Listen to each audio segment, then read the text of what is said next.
Hello, I want to welcome you to Beauty Superstars Talk, which is your backstage pass to experts in beauty. My name is Mickey Wright, and I'm your host and salon business coach who help hairstylists go from struggling to superstar and help them gain the confidence to charge what they're worth.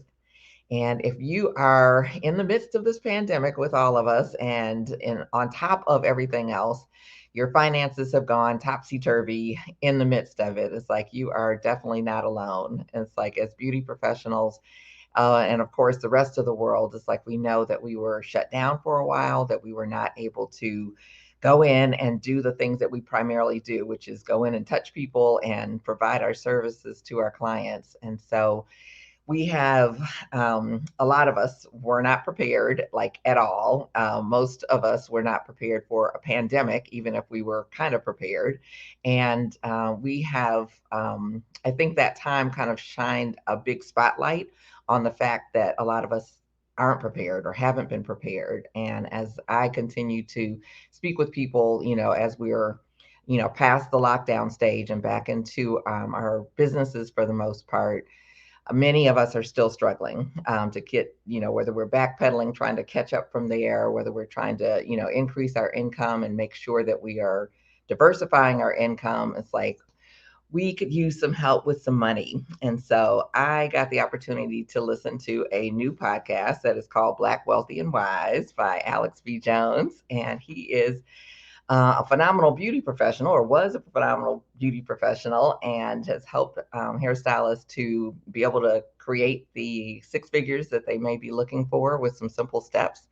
And he has completely transitioned his career into being a finance coach. And so we are so blessed to have him here. And I'm super excited for you guys to meet him and for this conversation to happen. So grab your pen and paper, grab your tablet, whatever it is that you want to take some notes on, because I have a feeling this is going to hit home. So if you are here for the first time, I want to welcome you. I hope that you'll enjoy this and subscribe and ring the bell so we can keep you posted with all of the upcoming events here. You'll be notified, with next interviews and the salon business tips that I'm sharing each Monday. And if you are returning, I definitely say thank you very much. We appreciate it, and share with your friends. So each and every week, I get the privilege to meet with the best and brightest Black beauty bosses in the industry, and they are really doing some amazing things. And so they share their story so they can inspire us and also drop nuggets to help us become better beauty professionals and better entrepreneurs, period. And so this is really more than a podcast. It is really a movement. And we're here to celebrate excellence, encourage entrepreneurship, preserve our history, and bring healing to the industry. And so I want to thank our sponsor, which is Beauty Biz U, and it's the fastest way to go from zero to $1,000 a week and create a stable clientele and stable income. And so I encourage you to check that out at beautysuperstars.com, and you can look at the online academy. So without any further ado, it's like, let me share a little bit about Mr. Alex B. Jones. So welcome, Alex. Hey, how you doing, Mickey? I'm doing just fantastic. I'm so excited that you're here. So, Well, thank you for I'm just having gonna, me. yeah, I'm just going to share a little bit and we will just dive right in. So, Alex B. Jones is a licensed financial educator, insurance advisor, and former salon owner and author of the #1 Amazon best-selling book, The Six-Figure Salonpreneur: 8 Easy Steps to Make $100,000 Working 3 Days a Week or Less. We definitely love the sounds of that. So, Alex helps families create financial freedom so they can live their best life and leave a legacy. Prior to working in the financial field, has helped hundreds of beauty professionals across the country reach higher levels of success. Alex is a graduate of Dudley's Cosmetology University and Vidal Sassoon Academy. Prior to working in the beauty industry, Alex worked with Kodak Company in corporate audit and marketing and product development. He attended Florida A&M University, earning a BS, Bachelor of Science in Economics and an MBA in Finance. He lives in Rock Hill, South Carolina, with his wife, Alease.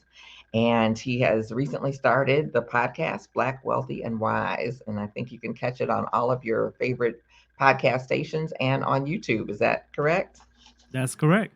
All right. So welcome, welcome. Thank I you. I always love to start, with like, how did you get into the beauty industry, especially from your previous background, and now you've transitioned out of it. But what happened that you went from Kodak to beauty? Well, I'll give you the short version. Kodak was having some difficult challenges back when I was working with them, and so they were having layoffs. And it was during that time that I was kind of given the opportunity to either stay with the company or to take a package or a plan that they were offering.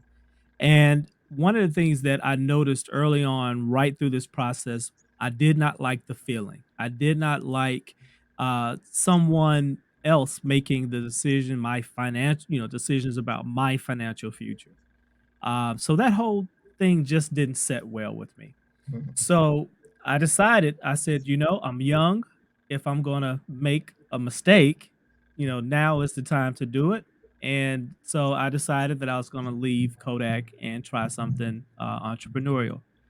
I thought about it. And during that time, I always kind of said, hey, if you're going to do something, you want to try to find something that's quote unquote recession proof and something that was not going to be sent overseas or out of the country in order to be serviced or outsourced. Right. So I kind of happened upon the beauty industry, doing a little bit more research. I said, hey, it's pretty lucrative. There are a lot of opportunities, and still yet there are some opportunities for improvement in the industry. Hmm. And I thought that my business background would lend itself well to helping to make some of those improvements in the industry and give people better options who are already in the industry. So that was my decision, and that was way back in 1994, a long time ago. Well, congratulations on, making such a big step. I know there's probably someone watching who's like, it's like I want to do something different. It's like maybe this is the direction, and so they may take some heed and also some wisdom from, doing a little research and seeing, and it's like, and for some it's their passion and what have you, and so, doing it, but doing it well. Right. Yeah, yeah. And so you went to Dudley's and you started your career and ended up being a salon owner. So what was that kind of course like? And Well, your actually, it was something it happened relatively quickly. Someone that, I was dating at the time said, "Hey, if you're gonna go into the beauty industry, you need to go to Dudley's." mm, So, that was, an easy decision, to make, so I packed up everything I had, moved to a city that I had never even visited, uh, to go to Dudley Beauty College, and it was one of the best decisions I could have ever made, mostly because of Mr. Dudley himself. He was such an inspiration and mentor. He was the first person that really began to help me understand that you have to shift your mindset from one of being an employee to being a leader, someone who is able to lead your own lifestyle before you can possibly begin to lead other people. mm, So, being a part of going to Dudley Beauty College definitely helped me skill wise because I did not have the skill. I did not honestly have the passion for doing hair. It was really a business opportunity for me. mm, But my feeling was if it's in a book, I can learn it. If mhm, it's something that can be taught, I can learn it. And so that was um, the approach that I took when it came to the actual skill set part of it. mhm, And I finished and did very well at it because again, if this is something that I'm gonna do, I'm gonna commit to it, mhm, and I did. Once I finished, I found a great salon to work in a city again that I never had visited. So I moved to Charlotte because that's where I ultimately wanted to be, Charlotte, North Carolina. And I knew that there was a gentleman that I wanted to work for. I made that decision again a year ago, even a year before I started. So everything was really very methodical. And looking back on it, I would have to say that it was definitely something that was also ordained. Uh, the path was something that was definitely ordained. So, um, so I got started in the beauty industry in '95 and didn't look back. And it wasn't very long. It didn't take me very long for me to start earning six figures in the industry, opening my first salon in 1997, October '97. So it was roughly about 2.5 months, 2.5 years later. So again, the process was one that even was even shocking and surprising for me, even though this is something that I had obviously hoped and planned to do. Yeah, yeah. Well, that's absolutely fabulous, and Mr. Dudley has definitely been an inspiration for so many, and it's like his wisdom is Yeah. has trickled down into like a what do you call it, like where it's like everywhere now. Yeah, yeah, he has definitely made his impact in the world, Yes. but definitely within the beauty industry. Yeah, yeah. It's like we had the opportunity to interview him, and that was definitely a treat. But yeah, and it's like you talked about relocating, and it's like I've done that a few times, and sometimes that can be, a little intimidating. And you said like somewhere you had never been, but it's like with where Dudley's located, probably somewhere you never heard of. It's Exactly. Yeah, yeah, it's not exactly you don't necessarily look at the map and go, "Oh, there's the big city of Kernersville." right, right. So that's very cool. And so with owning a salon, it's like, and you wrote your book, but with owning a salon, what were some of the lessons that you learned from it, that obviously may not have been in a book and, maybe Mr. Dudley kind of mentioned or maybe not. So what was that Well, like? I think this one is pretty universal. Number one, when you are whatever you plan, whatever you have planned to happen in terms of projected for income, chances are you're not going to hit that number. Uh-huh. And whatever you think the expenses or the cost associated with getting open and getting started and all those things, chances are is going to double. Okay. So so often, I think one of the biggest lessons is many times we have enough capital to just get started, Yeah. but not enough to grow. Hmm. And I think that is something that limits many business people's growth and honestly survivability. We Hmm. have just enough to get started, but really not enough in the tank to be able to keep growing. And so that was one of the first challenges I learned. The next challenge that I learned, obviously, my goal, honestly, was I wanted to open up a chain of salons. I wanted to open up one in Charlotte, in Memphis, in Nashville. I wanted to skip Atlanta because I didn't want the heat. So I said I'm gonna skip Atlanta, but I had my eye on Jacksonville and Orlando.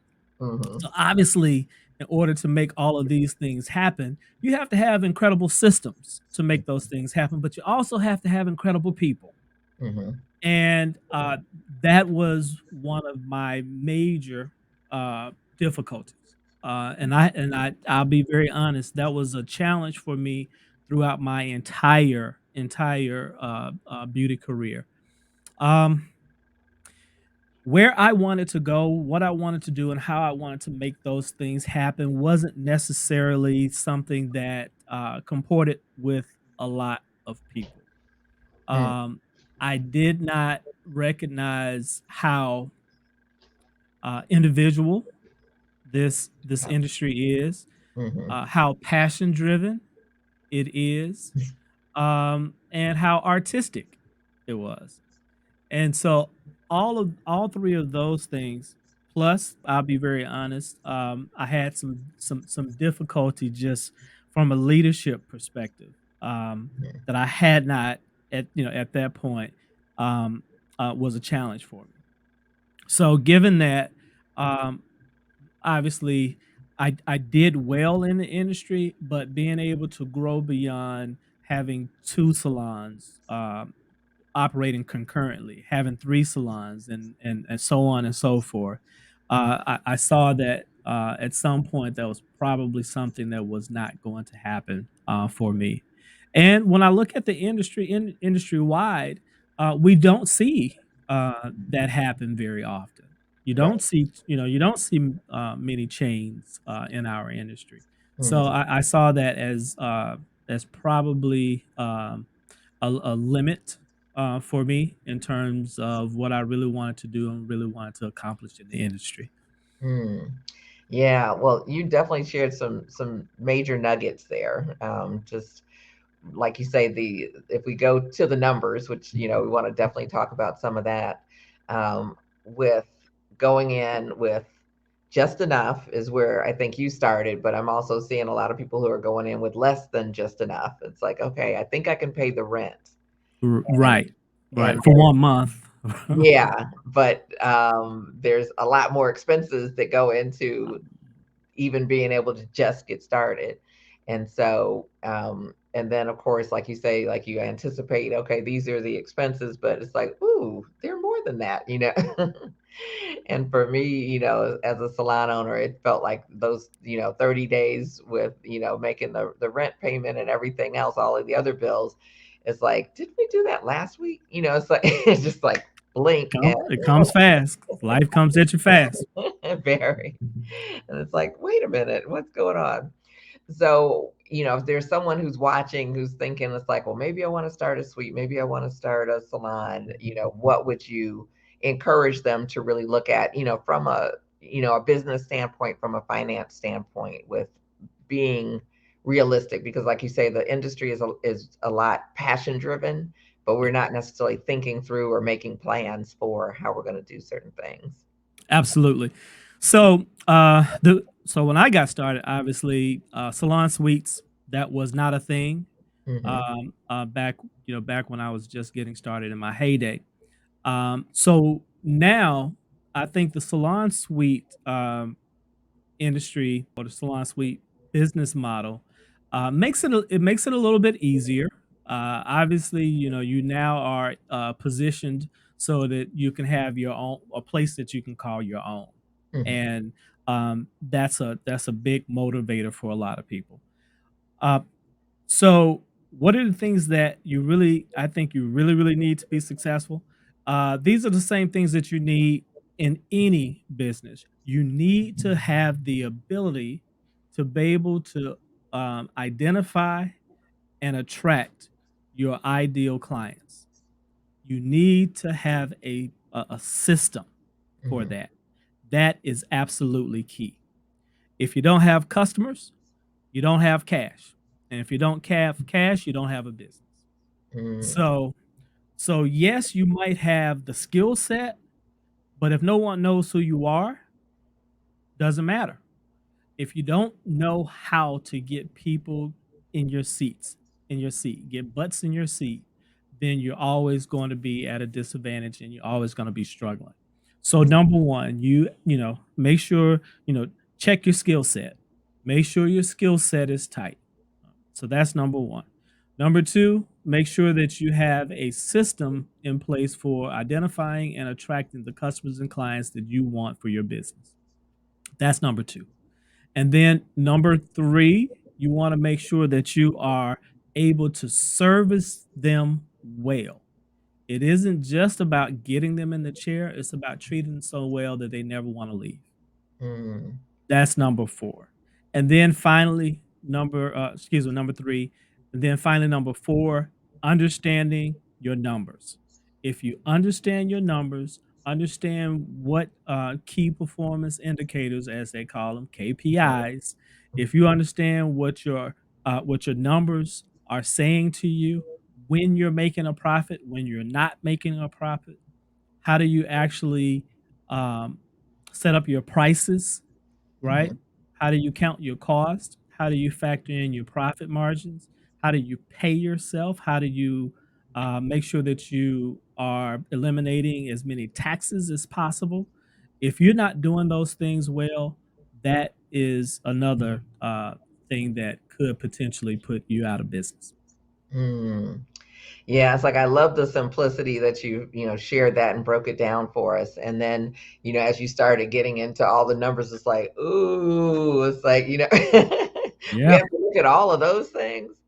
But yeah, it's like I have a program called Where's Your Money, Honey, where it's really to help people really, keep up with the money coming in and going out. The really simple systems, because it's like that's the basics. We don't even do that well most of the time. Where it's like, well, I made some money, but it's like I've taught for years, and I go with when we were in person, asking big classrooms full of hairstylists, how many of you guys know how much you made last week? And like, And maybe there's a couple people. and is what you made. Well, first you got to know what you made Exactly. because it Yeah, once you isn't. yeah, because once you find out what you made, how much did you make, you Right, know? right, And and absolutely. and and so, so yeah, there's some nuances and some things to understand, Right. when it comes to your numbers, absolutely. Yeah, yeah. It's so key. I like the way you described it. I say that the numbers tell a story. So it's like, do you know what the story is? It's telling, and so definitely that. You better be able to read the writing on the wall, because if you're not, you're gonna find yourself in probably a bad place, really quickly. Yeah, yeah. Well, a couple things. It's like one, with listening to one of your recent podcasts on, let me just make sure I'm saying it correctly, but it was seven money habits that will keep you poor. It's like there was a lot that kind of struck a chord with me, with, my audience and the people that I speak to as far as the beauty community, that a lot of times we are told, like, well, you need to keep your numbers, you need to, keep up with your taxes, you need to do all of these things, but it's like the underlying things that keep us from not doing it were some of the things that you addressed. So I can share a few things. Are there any things that come to your mind that you want to throw out there as far as those money habits? And Well, the first thing that I really want everybody to understand is, um, wherever you go, you take yourself with you. mm, And so it honestly doesn't matter what salon you go to, whether you work, with or for someone else, or you work for yourself. You're bringing you to the table. mhm, So the question becomes, what what are my money habits? What are my money thoughts? What are my money beliefs? And how do those money habits, those money thoughts, and those money beliefs, are they leading me to, the place that I want to go? And that's honestly a very easy question to really ask yourself. When you look at where you are you happy? Are you happy with where you are? If things continue exactly the way they are now, 5, 10, 15, 20 years down the road, would you be happy with your life? And most of us will probably say probably not. So, one of the things that we really do, have to, do first is we have to understand and realize that we're all motivated, and our life is a result of our thinking. And this is something that, again, Mr. Dudley, he put some books. He put some books on us, and he said, "Hey, you need to go and buy this book." He ain't gonna give it to you, but he's saying, "Hey, you need to go and buy this book." And so Think and Grow Rich, I'm quite mhm, sure, it was one of the mhm. very first books. But you begin to understand how your thinking affects your life. And so once you begin to understand and question, what money thoughts do I have? What do I think and believe about money? Once you begin to question that, then you are now positioning yourself to put to put yourself in a place where you can say, now that I understand this process, what I think affects my emotions. What my emotions are going to affect my actions. My repeated actions become my habits, and my habits are going to determine my lifestyle. So when you understand that process, now you begin to understand that if I want to change my life and my lifestyle, then I must start at the origin, my thinking. Question, where did it come from? What are my thoughts and beliefs about money? And most of the time, if you're anything like me, you didn't grow up around money. I didn't. And I didn't grow up with my parents teaching me good money habits, good money principles, how to create time and financial freedom because they didn't have it. Mhm. And because your community, you birds of a feather flock together. So here's my neighborhood. So if my parents aren't teaching me, then there's a vacuum.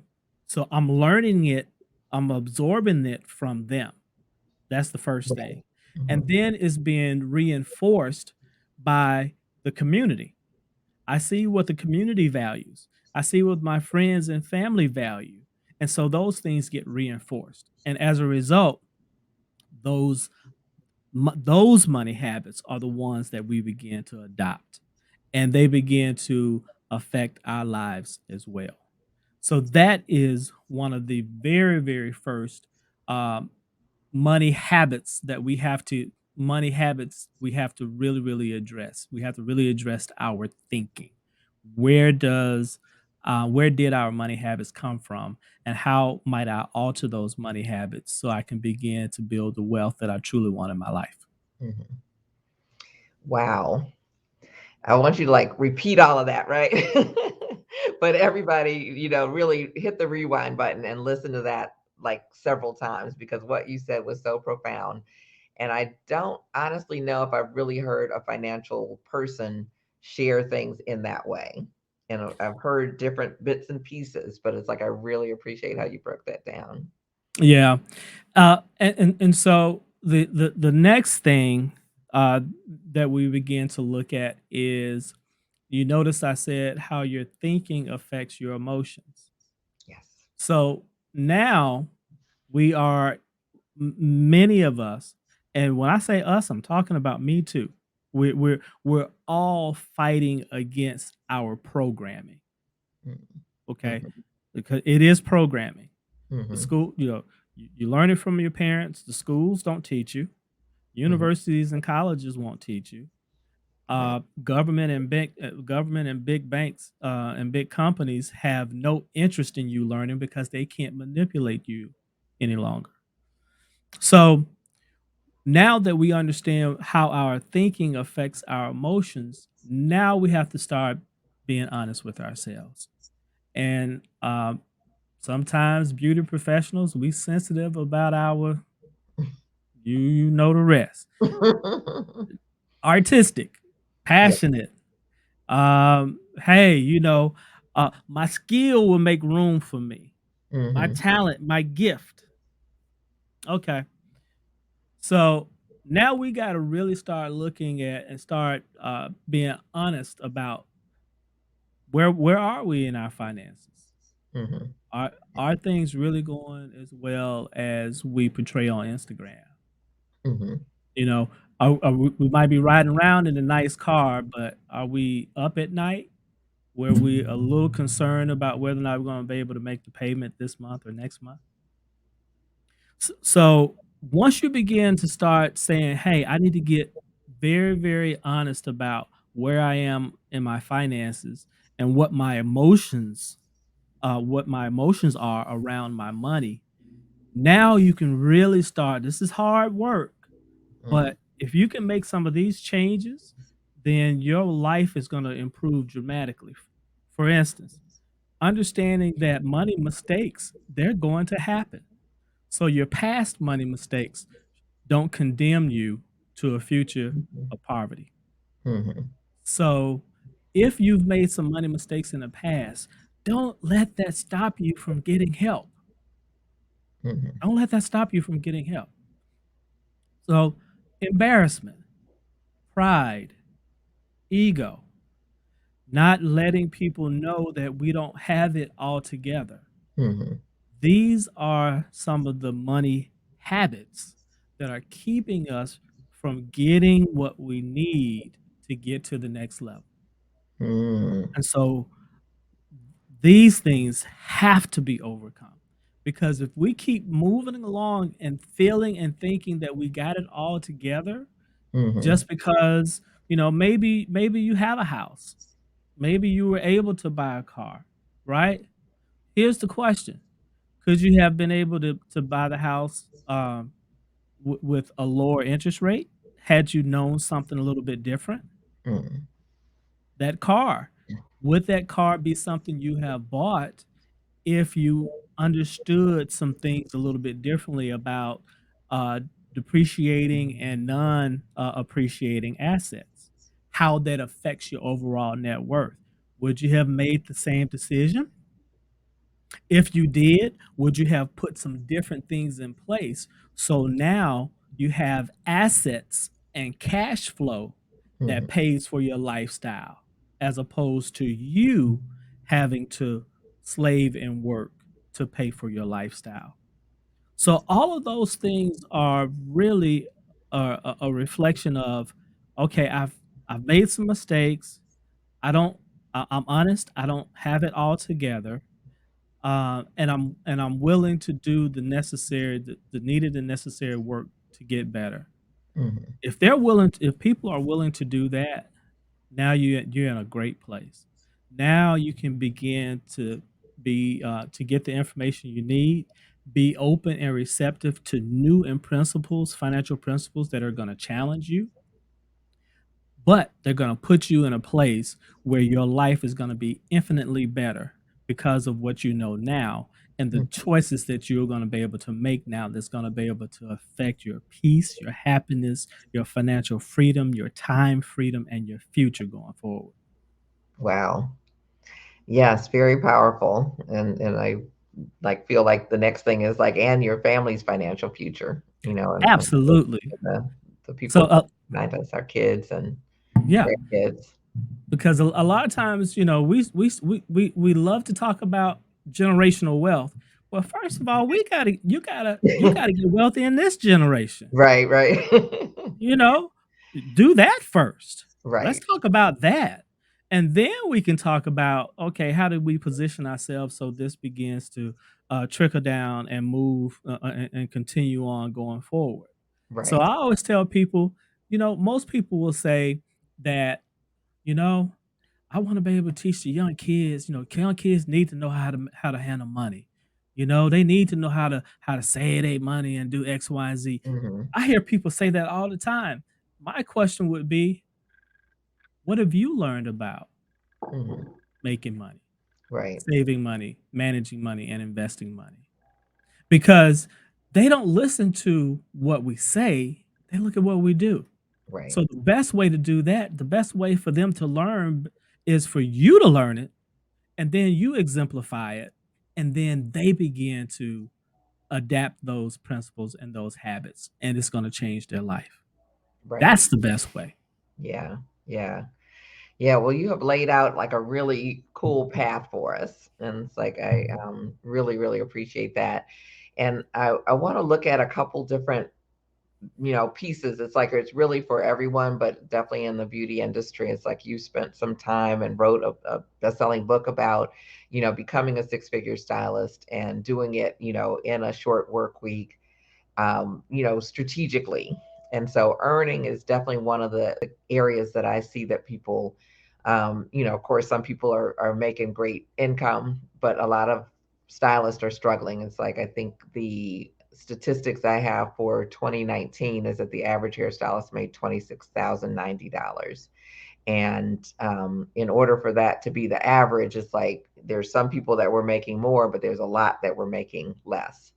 And Absolutely. so, what can we do to change? It's like if I'm not happy with what I'm earning right now, what can we do to, look at our business different, look at how we're operating differently to build that clientele and, like you say, put some butts in the seats and really get the income that we're looking for. Yeah, sure. So again, I because I have kind of a finance background, a business background. I'm very numbers oriented. The Mhm. great thing about numbers is they don't lie. Mhm. Now the story that they tell can be nuanced sometimes, but the numbers don't lie. Okay. Right. So I would always would say to someone, if you are a beauty professional and you want to change the trajectory of your business, of your financial life going forward, I'd look at it in pieces. Okay. I would first say, all right, how's your skill set? Okay. Are Mhm. you are you a good stylist or not? You know? And if you are not, you might need to get better. Mhm. Okay. Or you might realize there's some areas that you are really, really good in that you may not be taking full advantage of. Mhm. Okay. So, skill wise, I would start there first. Are your skills up to snuff? So, that's number one. Number two, I would ask myself, do I have the clientele in order uh, to be profitable, to generate the income that I truly want? I told people that you really can do it with 100 people. You Mhm. know, Mhm. um, and so again, you have to look down and say, all right, do I have the clientele in order to generate the type of income that I want?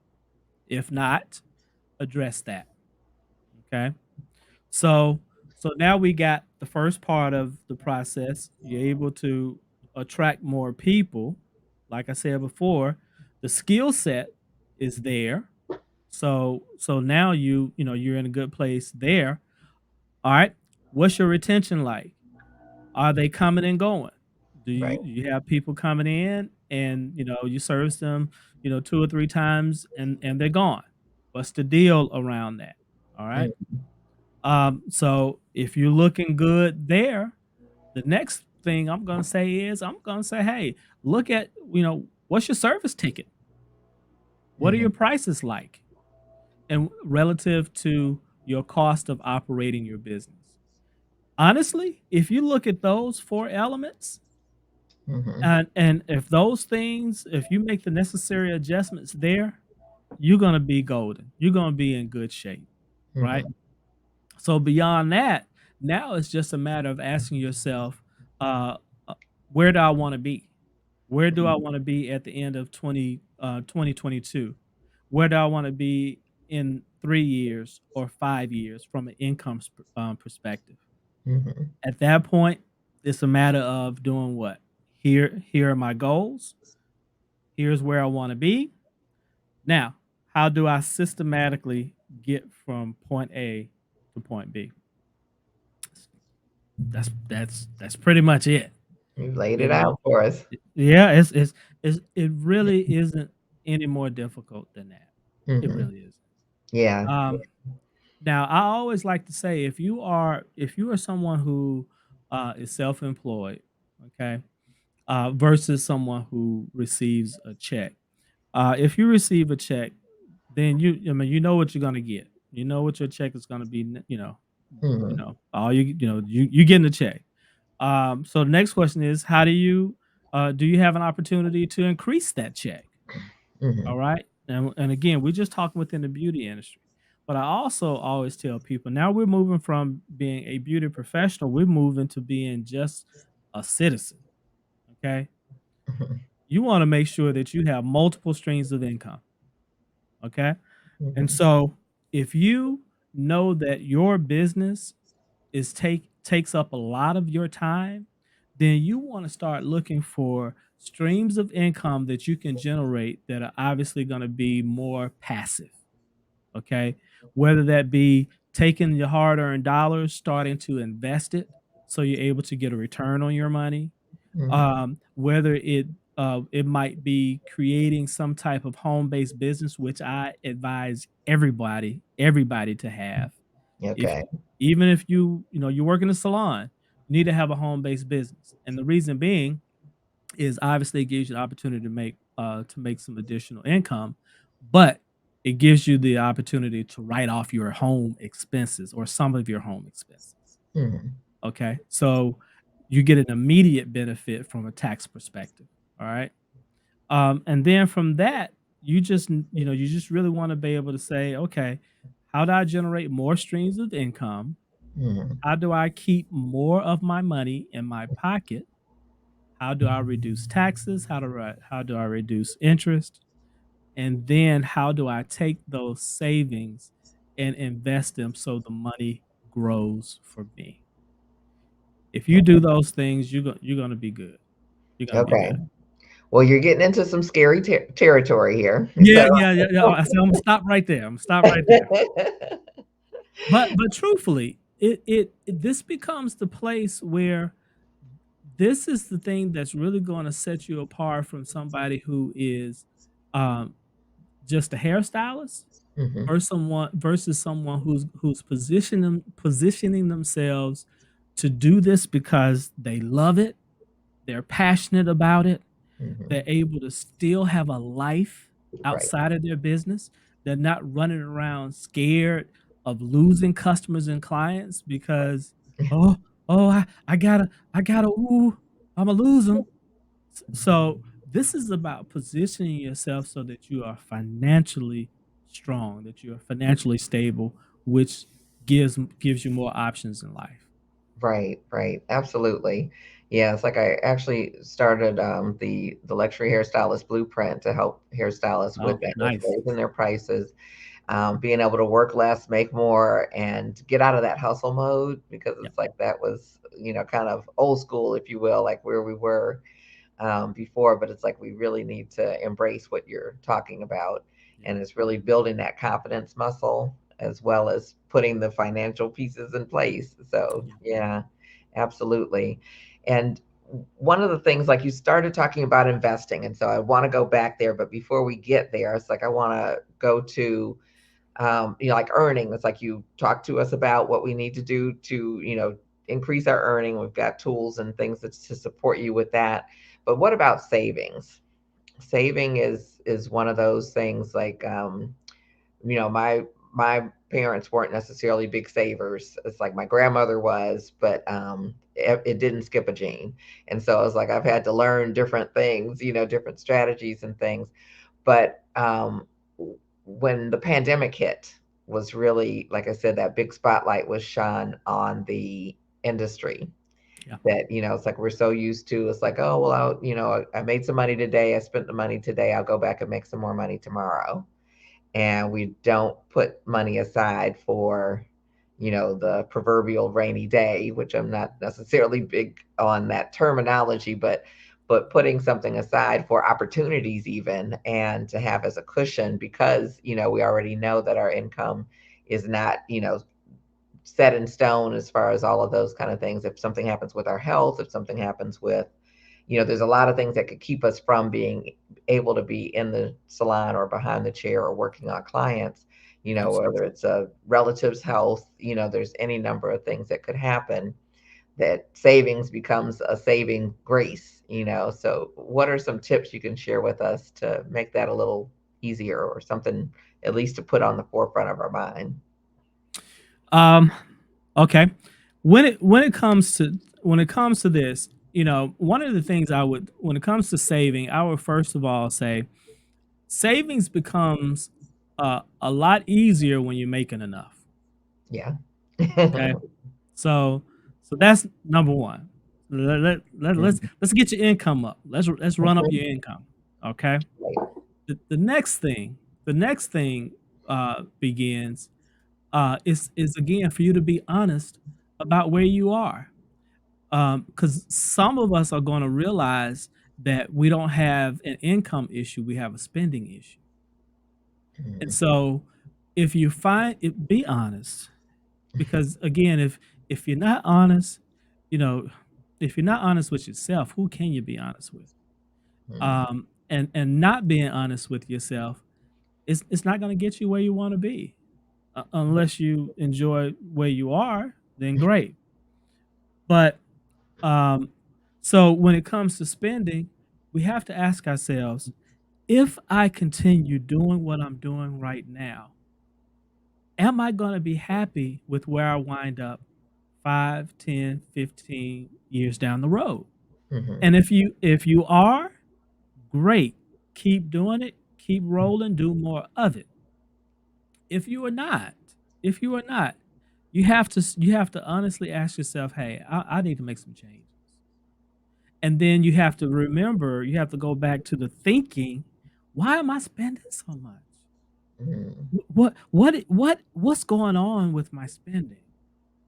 It's a real quick story. When I first started with the salon, I did not know that at the time. Um, so I started in the industry in '95, and um, I bought my first house in '97. Okay, Mhm. but I wanted to open the salon before I bought the house. I was having a hard time getting the funding that I needed. Okay, Mhm. so the salon thing wasn't happening fast enough. So I Mhm. said, okay, well, you know what? I'm gonna go ahead and just get a house. So I bought a house. Uh, that was in May of '97.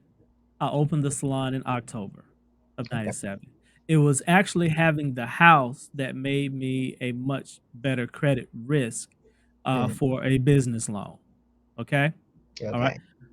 The reason why I'm bringing this up is because now I got the salon, I have a staff, I got people, I got expenses, I have a house that I'm now paying for that's really more than what I need being a single person. And then I bought another car. Mhm. You see where this is going. Yeah. So now every day I'm not sleeping well at night. When I am at home, I'm not able to enjoy it because I'm thinking, I'm worrying, I'm trying to make sure that I'm doing everything I need to do in the salon to make sure that the salon expenses first are taken care of, because if Right. that's not taken care of, nothing else gets paid. Right. And then next is the house, and then next is the car, and then next is me. This is um, thinking and buying habits that have consumed many of us. Mhm. And it wasn't until I said, "Hey, something has to give because I just can't keep doing this." So, guess what? We got rid of the house. We kept the car because at this point now it's paid for, but that's when I also downsized. So I actually went to what at that point was a work live space. Mm. Mhm. So I worked where I lived. Mm. It was much smaller. It was I was able to deal with it much better from a financial perspective. I didn't have two sets of bills going on. The reason why I bring this up is because that required, first of all, me being honest with where I was with my finances. Mhm. Number 2, it required me to adjust my thinking. So whatever it was that I was trying to do, or, whatever it was I was trying to do at that time by buying a bigger house or a more expensive car or having I was able to adjust my thinking. And Mhm. as a result of that, I got myself to a position where now my finances are now starting to look real good. And now those things are starting to work for me. And Mhm. now I'm in a position where I'm beginning to enjoy life again. And I'm positioning myself for time freedom going forward. Right, right. Yeah, well, you hit that nail on the head. It's like I know there's many of us that are like, okay, we got this, we got that. And it's like we want to do this. It's like, and all of this stuff is going, and it's like again, Yeah. it's like more emotion than really sitting down and making a plan. And it's like this will be the best thing to help us move forward. But it's like, oh, that looks pretty. Let me get that. Yeah. Let me share this point. This one's a killer right here. If you're trying to impress people, right? And if you're making decisions, buying decisions where you're trying to impress friends or family or just to show people, show the world just how well you're doing, Hmm. do you think they're gonna help? Are they gonna help you pay your bills when you struggle? No. No. And in fact, they're gonna take delight. when you fall off. Right, right. So all of that, those accolades, all of those things of being able to flaunt and flex and be able to say, Mhm. "Look at me, look at me, look at how well I'm doing." Man, let me tell you something. That stuff turns on you when you Right. start to, fall off. Yeah, yeah. So don't worry about trying to impress people. Mhm. Only person that you need to try to impress is you, your family, and try to make sure that you set yourself up for success. That is it. That Right, is it. right. Yeah, yeah. So wonderfully put. And I think, as you were speaking, it's like I can see like the whole social media thing that wasn't necessarily around early in our careers, but that adds like another layer of the impress, because it's like the things that we see on a regular basis are only typically the fun reel, or the or Yeah, the I'm doing well reel. We don't see the, oh my god, how am I going to pay this, that's that that doesn't filter. usually, yeah, that doesn't usually go on social media. So Right, right, right. You then it's like, see you oh, well, see she the has that, and then I want that. exactly. Don't worry Yeah, about that stuff. Don't worry about that stuff. yeah, yeah. So this is like, woof. Lots of, like you say, it's an emotional topic, and it's like the thoughts lead to the feelings, and then the feelings, and then it's like, oh well, what do we do with this? It's like, we go buy something. Let's do retail therapy. Let's do. Yeah, yeah, yeah, and that's the reason why it's something that's is so hard to do, and is rarely something that can be done on your own. Hmm. But I'm not one of those people who are gonna say I'm not one of those financial guys who are gonna say, you got to cut out everything. You can't go to Starbucks. You can't do this. You can't. I'm not one of those guys. Because I believe at the end of the day, life has to be worth living, Yeah. right? Hmm. Um, so there are some things that you really that you enjoy doing that makes life enjoyable for you. Right. And so I always talk about understanding what your financial priorities are, Mm. being clear about what really gives you joy, Hmm. what's really, really important to you, and then being able to circling back, really being able to make sure that your spending plan addresses the things that are truly important to you in your life. Hmm. Do that first. Hmm. Do that first. And so now when you do that first, or even go so far as to automate that process so it's done automatically, Hmm. now it's one less thing that you have to worry about, that whole savings thing, okay? Hmm. Okay. And then after that, then you can make sure that's called paying yourself first, putting Hmm. your priorities first. Hmm. And then you pay your obligations, okay? Okay. If you look at it and say, "Hey, man, my obligations are really outweighing my ability to put myself first." Again, now we got a question to ask ourselves. Are those things really that important? Are they Mm. more important than you? Mm. Okay? And Mhm. if they aren't, then maybe you need to sell some stuff. Right, Maybe it's time to downsize, and there's no harm in that. right, right. And so put yourself first. If you can automate that process, if you need to, then that way you don't have to worry about having willpower or discipline. Mhm. You do that first. Right. Now, those obligations, you can safely and comfortably pay your obligations. Now you can live guilt-free on the rest. Mm. I Peace can of have mind. I peace of mind. You can have fun. You can do whatever it is that you wanna do at that point, because guess what? Your savings and your other financial priorities are taken care of first. Right. Your obligations are taken care of second. Now my enjoyment is something that, hey, party up, have a good time, enjoy yourself, as long as it doesn't add to your liabilities or obligations, Okay. and it doesn't impact your ability to pay yourself first and take care of yourself as a priority. Right, right. Wow. So that sounds simple. it's keep it's all about keeping it simple. Now, it Hmm. doesn't mean that it's easy, Right. but it's about keeping it simple. And a simple lifestyle, man, I mean, pandemic didn't bother us. Hmm. Didn't bother us one bit. Yeah. And, you know, finances did just fine. Income, still coming in passively. Right. Savings is still doing just fine. One other thing for me, knowing what your big why is. You talked about I talked about priorities as well. Hmm. So, my mother was diagnosed with early onset dementia, Mm. and it was something that happened right in the middle of COVID in 2020.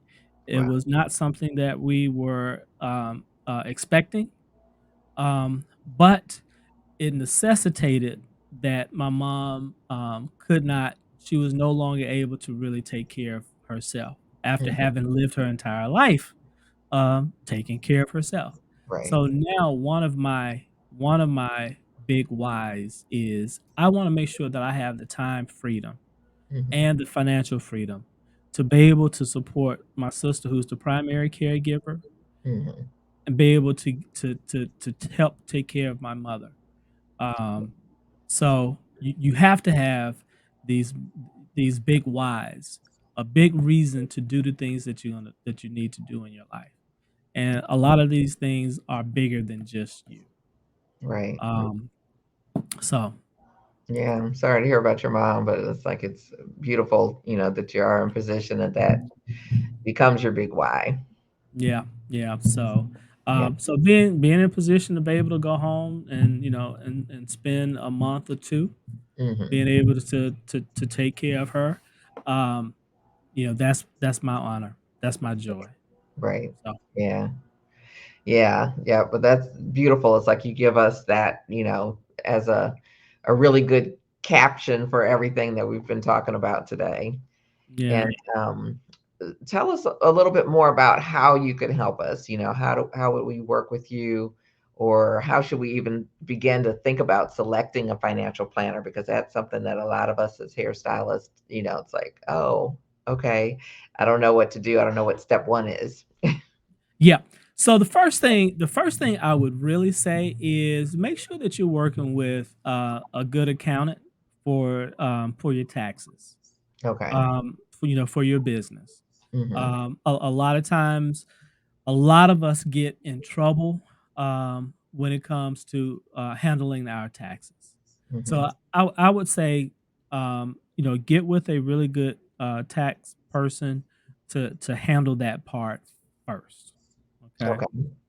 Um, so after that, um, I would probably say, honestly, you really want to find a good financial coach, someone like myself, who you resonate with. And the Hmm. reason why I would say that is because um, sometimes when we go to a um, quote unquote financial planner, Hmm. sometimes they're you have to have a certain amount of assets under a certain amount of money. Let's just Hmm. be real about it. And some of us don't meet that threshold. Okay, Okay. but then also when it comes to a financial planner, sometimes um, they are concerned about taking what you have and investing it, Hmm. okay, as opposed to helping you figure out how to make more of it and save it and manage it, right? Right. So like I said, I'm recommending that someone helps you with the business part of it first. Now, as that money flows into you as a person, okay, who's going to help you figure out, okay, how can you make more of it? How do you save more of it? How do you manage it better? And now you can pass that on to someone else who can potentially help you um, take those savings, make those things grow, and then protect them. So you're going to need a legal person to help you Hmm. protect your assets. Okay. Um, I'm also a licensed insurance advisor. So some of the protections come in the form of making sure that you have disability insurance, right? If you get sick, hurt, unable to work for any reason, and your cash flow stops, that could be trouble. Right. Okay.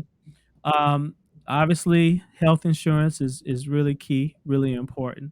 Hmm. Um, but then what if you have people who are dependent on your income? You have family, you have kids.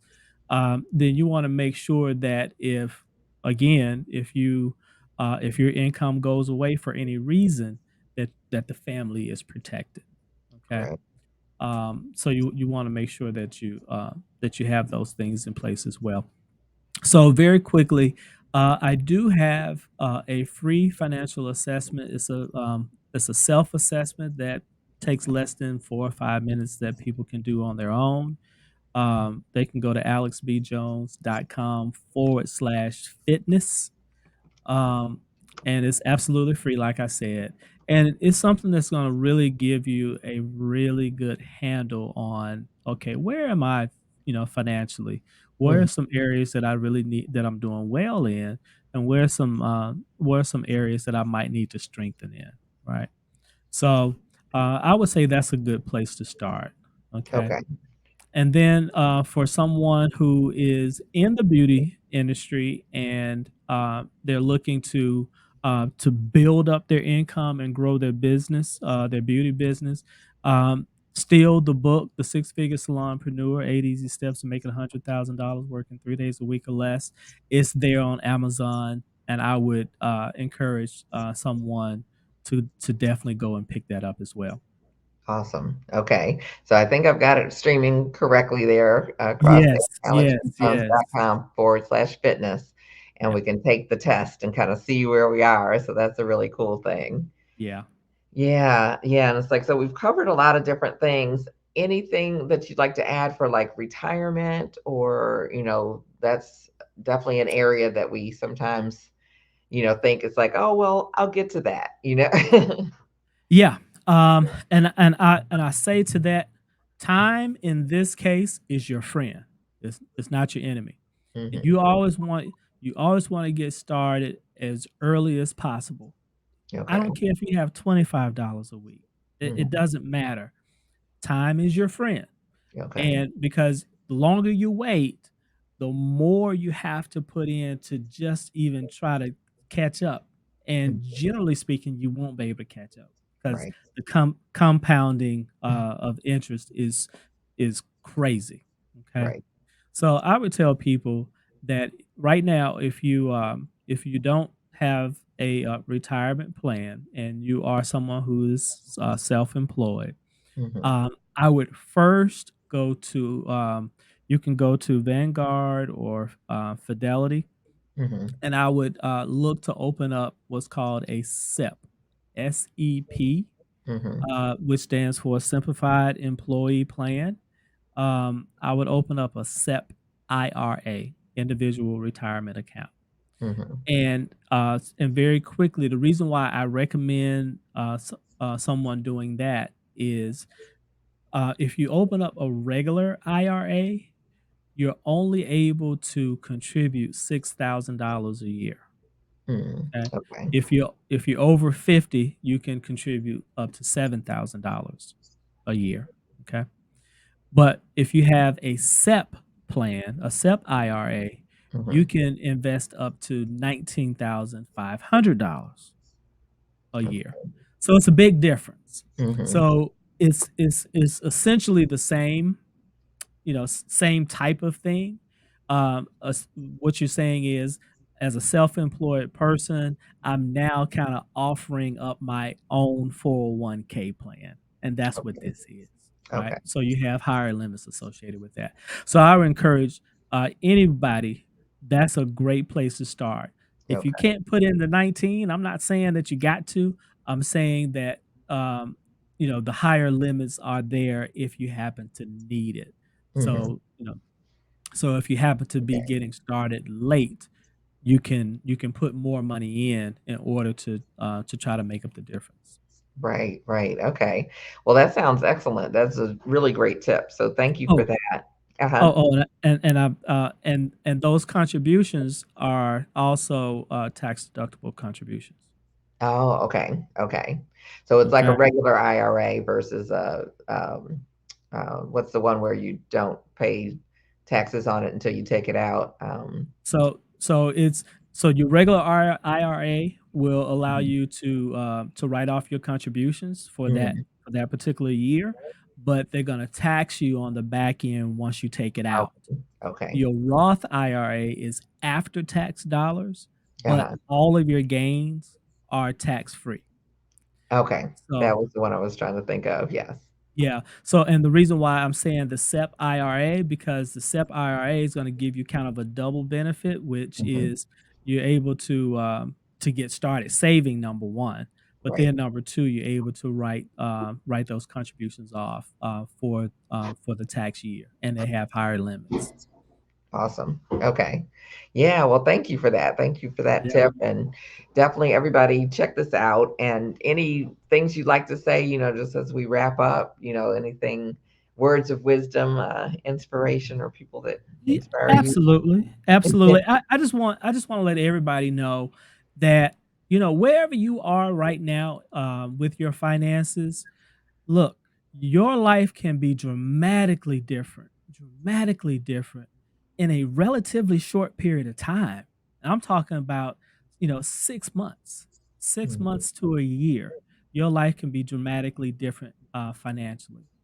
It simply requires for check your feelings at the door, be honest with yourself about where you are, and then just be real about, hey, where do I want to be, what do I want my life to look like, and just know you can have it. You Mhm. can have it, and it's a whole lot easier than most people think. So, reach out to me or reach out to someone you feel most comfortable with who's gonna help you with this process, but know and understand wherever you are right now, this is not a death sentence. Your life can dramatically change in as little as 6 months. Wow. Well, that is quite encouraging. So, yeah, definitely, take your fitness test, reach out. Like he said, it's like if he's not the right fit, make sure that you get with someone. But it's like he's just shared such a wealth of knowledge, understands our industry, and, just breaks everything down. So it's like, oh, okay, that's step one, that's step two. And it's like, and I love, you know, things that can change quickly. So, Yep, yep. yeah. So thank you so much for everything. And it's Well, like, you are so welcome. Thank you so much for having me, giving me an opportunity to be here. yeah, yeah, it's like this has been extra awesome. And so, and definitely the podcast. Tell us about the podcast so we can keep up with you there as well. Get more of these tips. So, so Black Wealthy and Wise, I say it's the number one podcast for helping families escape financial slavery so they can create financial freedom, so they can live their best life and leave a legacy. You can find it on Spotify, Anchor, Google Podcast, and Apple Podcasts as well. I release new episodes every Wednesday, Okay. and so it's all about helping people have the tools and strategies and the examples of people who have done it that they need to know that you know wealth is something that is for them as well, and that they can do it, and here are the steps, here are the ways, here are the principles to get it done. Wow. Love it. Love it. So definitely be sure to download that and follow and subscribe or 5 star, all of the different things you do for podcasts. Yes, please do. Yes, yes. Well, again, I want to thank you for being here and sharing so generously. I think that we've gotten so much out of this. And I want to thank everybody who's here and watching and hopefully like, woo, that was good. And so definitely, subscribe to the channel. It's like I will send you reminders if you go to beautysuperstars.com, and there'll be a pop-up for our master classes each week. And you can sign up and we'll let what's up and coming. And if you haven't already, it's like I've done over 80 of these types of interviews. So there are some fabulous words of wisdom in each and every single one. So it's like definitely be sure to follow me and just watch them, listen to them, or what have you, on my YouTube channel, which is Mickey Wright. It's just one K, MIKIWRIGHT. And we're on Beauty Superstars Talk on your favorite podcast stations as well. So follow us there. And it's like I also have a free guide for you guys. If you are thinking about raising your prices, it's like this is the guide for you. It's called a Power Pricing Workbook for Hairstylists. And you can download your copy free at beautysuperstars.com/pricing. And it will get you started with like the first 3 steps that you need to take to raise your prices. And even if you're not quite ready, which I know a lot of you are, it's like it'll get you ready to get ready. So take great care. Again, my name is Mickey Wright with beautysuperstars.com, and I encourage you all to keep reaching for the stars and look forward to seeing you next week. So thanks again, Alex. We'll see you soon. Thank you.